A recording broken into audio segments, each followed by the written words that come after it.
Hello students, welcome to TechBox.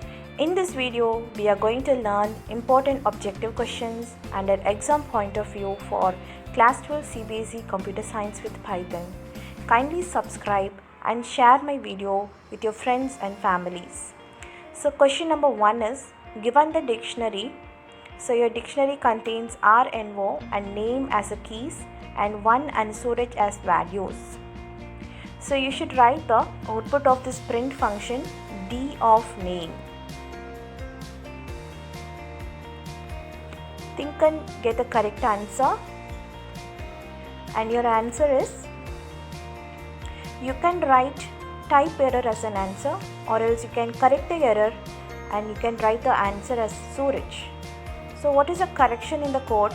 You should write the name in the square brackets, or else you can write d.get name. Question number 2. Identify the statements from the following options which will raise a type error. So the options are given. So try to get the correct option which will give you an type error. So let us see. The option A will give 555, option B will give 15, and option C will give an type error, and option D will give 53. So your option C will be the correct answer. So you cannot concatenate the string with the integer type. Okay.